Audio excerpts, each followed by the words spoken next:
नमस्कार दोस्तों पढ़ाई करने के 5 नियम।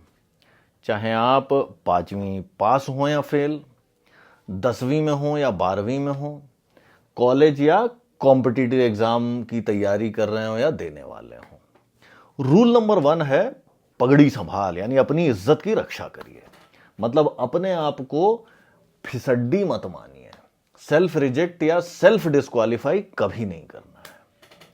टीचर्स बताएंगे कि आप फिसड्डी हैं, पेरेंट्स बताएंगे कि आप फिसड्डी हैं, दोस्त बताएंगे, जताएंगे कि आप फिसड्डी हैं, रिजल्ट्स भी बताएंगे, बाकायदा डॉक्यूमेंट्री प्रूफ देंगे कि आप फिसड्डी हैं, और सबसे पावरफुल, सबसे खतरनाक, आप खुद को कई बार कहेंगे कि आप फिसड्डी हैं। लेकिन आप बहरे बन जाइए, अंधे बन जाइए।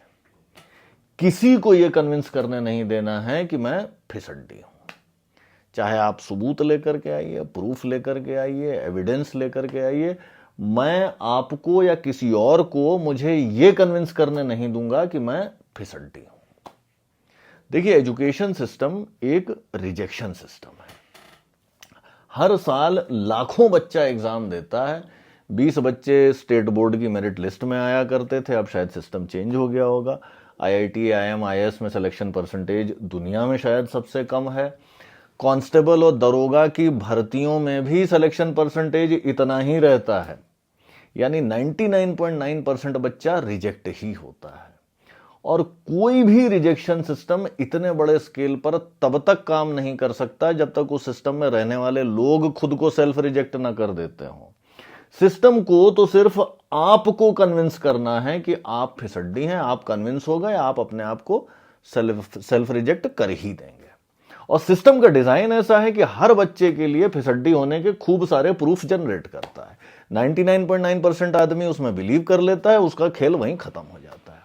0.01% बच्चा, जिसको घर पर एक्स्ट्रा सपोर्ट होता है, या बाहर कोई टीचर या अच्छा दोस्त मिल जाता है, या वो स्टैटिस्टिकल आउटलायर होता है, किसी तरह इस सेल्फ रिजेक्शन से बच जाता है। ट्रिवियल टास्क नहीं है और मुश्किल बड़ा है, क्योंकि 25 साल तक कंटिन्यूअसली जब आपको यह बताया जाएगा कि आप फिसड्डी हैं, तो बहुत मुश्किल है कि आप उससे बच सकें। तो दोस्तों, पहला काम यह है कि पगड़ी संभाल, खुद को फिसड्डी नहीं समझना है।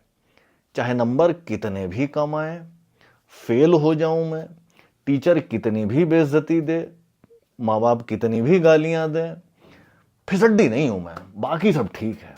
और दोस्तों, अगर मैं फिसड्डी नहीं हूं तो बाकी सब सॉल्वेबल होता है। कैसे, आइए देखते हैं। रूल नंबर 2 पे पहुंचते हैं। Find your starting point. मान लीजिए कि मैथ नहीं समझ में आती। मान लेते हैं कि क्लास 10th की मैथ जो है मुझे समझ में नहीं आती। इसका मतलब है कि 10th क्लास में होने के बावजूद मेरा स्टार्टिंग पॉइंट क्लास 10th नहीं है। उसको खोजना पड़ेगा। जी हां, मैं और आप अगर सेम क्लास में हैं, इसका मतलब यह कतई नहीं है कि मेरा और आपका स्टार्टिंग पॉइंट सेम है। आपको और मुझे अपना अपना स्टार्टिंग पॉइंट ढूंढना पड़ेगा, और वो हमें खुद ही करना पड़ेगा। कैसे करेंगे? क्या 9th की किताबों से समझ में आता है? नहीं? अच्छा, चलिए। क्या 8th की किताबों से समझ में आता है? उससे भी नहीं। चलिए, 7th की किताबों से समझ में आता है? अच्छा, उससे भी नहीं। 6th की, वहां समझ में आता है। और जब स्टार्टिंग पॉइंट मिल जाए तो समझ जाइए कि वहीं से शुरू करना है। अब ये स्टार्टिंग पॉइंट क्या होता है? स्टार्टिंग पॉइंट होता है वो पॉइंट जहां से मुझे सब समझ में आता है। और दोस्तों, ये मेथड काम करता है। मैं ऐसे व्यक्ति को जानता हूं जिन्होंने एग्जैक्टली इस टेक्निक का यूज करके एक रिमोट से गांव में अनपढ़ किसान पेरेंट्स के घर में बिना किसी पर्सनल ट्यूशन या ऐप या AI के 9th फेल, 1 साल ड्रॉप आउट से लेकर 10th क्लास में टॉप करने तक का सफर पूरा किया। बताऊंगा किसी दिन आराम से, फुर्सत से। दिल के काफी नजदीक है ये कहानी, आराम से बताएंगे। तो दोस्तों, रूल नंबर 1 है पगड़ी संभाल, और रूल नंबर 2 है find your starting point. Rule number 3 है find your baby steps. Starting point मिल गया, अब वहां से आगे बढ़ना है, लेकिन बेबी स्टेप्स में आगे बढ़ना है। बेबी स्टेप्स माने वो जो मैं कर सकता हूं। नीरज चोपड़ा वाली जंप नहीं लगानी है, चींटी की तरह एक एक मिलीमीटर चलना है। स्टेप 1, फिर स्टेप 2, फिर स्टेप 3, फिर स्टेप 4। स्टेप 1 से सीधे स्टेप 575 पे नहीं पहुंचना है। अब कायदे में तो हमारी बुक्स ऐसी होनी चाहिए जो बच्चों को एक एक मिलीमीटर आगे बढ़ा करके पूरा कॉन्सेप्ट समझा दें, लेकिन ऐसी बड़ी कम किताबें हैं। मोस्टली आपको किताबें ऐसी मिलेंगी कि स्टेप 1 से स्टेप 200 और फिर स्टेप 600 ऐसे मेंढक की तरह फ्रॉग मॉडल में कूदती हुई। अच्छा, ये थोड़ा सब्जेक्टिव भी है। जो किताब मुझे बेबी स्टेप्स वाली या चींटी मॉडल वाली 1 मिलीमीटर बाई 1 मिलीमीटर लग रही है, वो हो सकता है आपको फ्रॉग जंप वाली लगे, और जो किताब आपको चींटी वाली लग रही है वो हो सकता है मुझे फ्रॉग जंप वाली लगे। तो इसलिए अपने लिए चींटी मॉडल वाली किताब खोजने का काम आपका है। खान एकेडमीज के कई वीडियोस हो सकता है आपके लिए चींटी मॉडल का काम करें। बहुत सारे अच्छे टीचर्स यूट्यूब पर लेक्चर्स डालते हैं, सब्जेक्ट्स पढ़ाते हैं, हो सकता है वहाँ आपको कुछ ऐसा मटेरियल मिल जाए जो आपके लिए चींटी मॉडल का काम करे।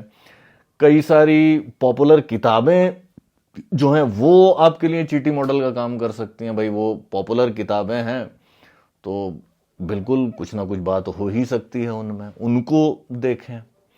अपना चींटी मॉडल का मटेरियल खोजिए, अपना चींटी ट्रैक बनाइए कि मैं एक एक मिलीमीटर स्टेप 1 से स्टेप 2 से स्टेप 3 ऐसे करके चल सकूं। कोई भी चल सकता है, मैं भी चल सकता हूं, आप भी चल सकते हैं। रूल नंबर 4, सब गधे हैं।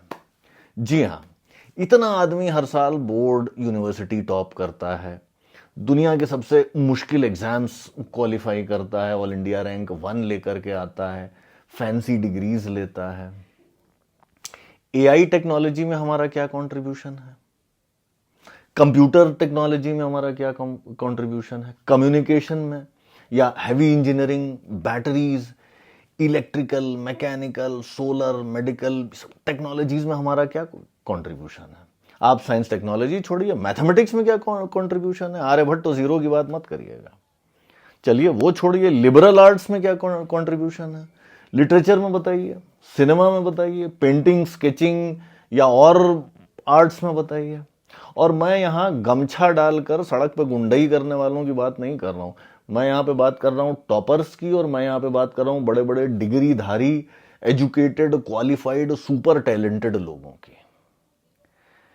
किताबें पढ़ते हैं, एग्जाम्स भी होते हैं, टॉप भी करते हैं, टॉप करने के बाद ढोल नगाड़े पे डांस भी करते हैं, माला भी पहनते हैं, लेकिन कोई महाभयंकर दिमागी काम करते नहीं दिखाई देते। तो अगर आपको यह गलत फहमी है कि टॉपर्स या डिग्रीधारी जो हैं वो सुपर टैलेंटेड होते हैं, या उनके पास एक्स्ट्रा दिमाग होता है, या वो एक्स्ट्रा गिफ्टेड होते हैं, तो ये गलत फहमी जो है आप अपने दिमाग से बहुत जल्दी निकाल दीजिए। उनके लिए चीजें फिट बैठ गई होती हैं। किसी के माँ बाप बड़े सपोर्टिव होते हैं, किसी को कोई बड़ा बढ़िया सा टीचर या मेंटर या दोस्त मिल जाता है, किसी ना किसी तरह एजुकेशन सिस्टम में जो यहां वहां खुदे हुए गड्ढे हैं उनमें गिरने से वो लोग बच गए होते हैं। बस हम उनको मुकुट पहनाकर सुपर ह्यूमन बना देते हैं। और जो एक गधा कर सकता है वो दूसरा गधा भी कर सकता है, आप भी कर सकते हैं। सिल्वेनस पी थॉमसन की एक बड़ी प्यारी किताब है कैलकुलस मेड इजी, 1910 में आई थी, दुनिया में बड़ी अच्छी मानी जाती है कैलकुलस की किताब। और उसकी पहली लाइन यह है कि what one fool can do another can. इसलिए सामने वाले पर मुकुट मत चढ़ाइए, चाहे वो आज का टॉपर हो, चाहे वो मैं हूं, या न्यूज़पेपर से झांकता हुआ ऑल इंडिया रैंक 1 का बंदा हो। और फिर रूल नंबर 1, पगड़ी संभाल। जी हां, दोबारा से रिपीट कर रहा हूं, जरूरी इसलिए है कि आप में से 99% लोगों को ये वीडियो अच्छी तो लगेगी, लेकिन इससे आपका भला नहीं होगा, क्योंकि किसी न किसी स्टेज पर आप खुद को फिसड्डी मान ही लेंगे। एजुकेशन सिस्टम की सबसे बड़ी ट्रिक यही है, वो सरवाइव ही इसीलिए करता है यही वो गड्ढे हैं जो कदम कदम पर आपको आपकी एजुकेशनल जर्नी में मिलेंगे, एक माइन फील्ड की तरह, जिस पर 25 साल में कहीं ना कहीं किसी न किसी लाइव माइन के ऊपर आपका पैर पड़ेगा ही और आप भूम उड़ जाएंगे, खुद को फिसड्डी मान लेंगे और उसके बाद में खेल आपका खत्म हो जाएगा। कोई पहली क्लास में फिसड्डी मान लेता है, कोई 10th क्लास में मान लेता है, कोई अपने आप को कॉम्पिटिटिव एग्जाम के समय मान लेता है, मान बहरहाल सब जाते हैं। और जो एक आध आदमी इस माइन फील्ड से बच गया वो एजुकेशन खेल ले जाता है। 5 रूल रिपीट करता हूं। नंबर 1, पगड़ी संभाल। नंबर 2, अपना स्टार्टिंग पॉइंट खोजिए।